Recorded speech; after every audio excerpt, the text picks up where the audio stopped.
Thank you. Speaker. I call the honourable member, Dr. Paul Hutchison. Thank you, Mr. Speaker. It is You're welcome. indeed a great pleasure to support this Sullivan birth certificate bill towards the Select Committee where it may be fully discussed. Might I acknowledge to begin with Louisa Wall, who has been the one in charge of it, firstly for her extraordinary work in the past, and again because of the fact that someone's had the confidence in her to come to her and bring this most unusual case. I won't reiterate the circumstances, but undoubtedly this bill is driven by a young woman's overwhelming desire to have her name or have the name of her biological mother on her birth certificate. And that clearly is something that all of us would want, all of us take for granted. It's nothing exceptional.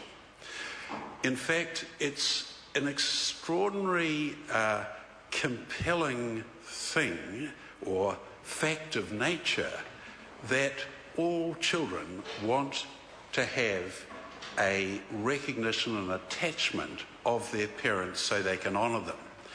And I was struck very much the other day, I think it was Monday, a 2020 program, where a young Indian guy who was born in a very poor village or very poor circumstances, 2,000 kilometres from Calcutta, was with his brother, went down to the local railway station to see if they could get something to help feed the family.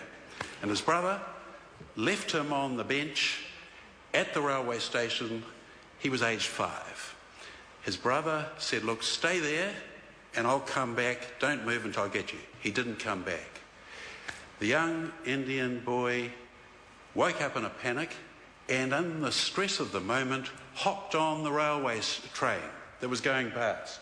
It took him 2,000 kilometres to Calcutta. He stayed there, apparently, Calcutta, obviously one of the most challenging cities in the world.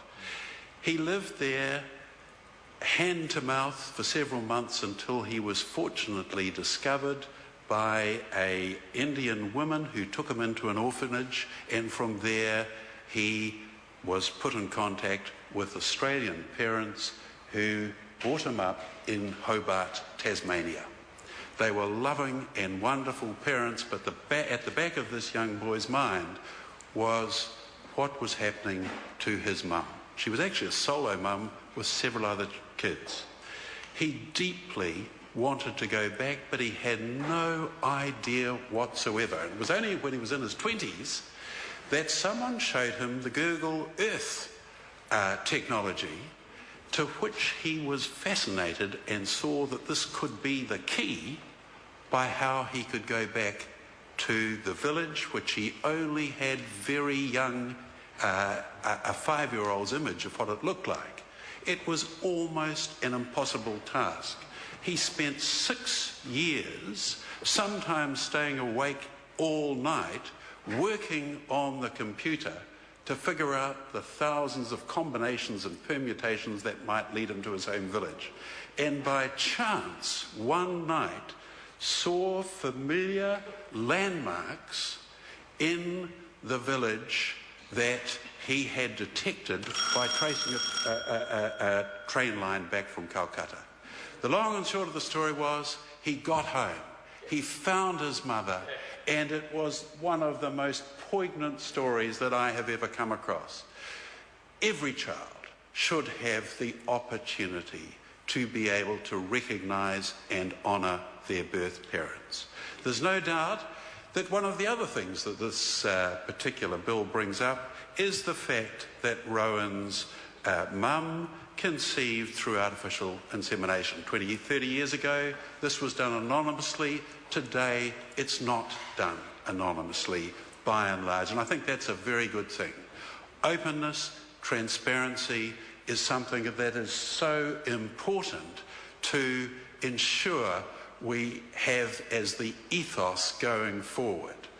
So, Mr. Speaker, I'm delighted to support this bill.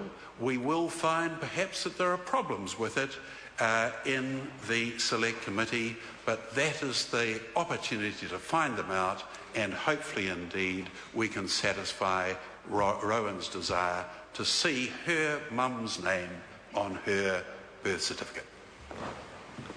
Mr. Speaker.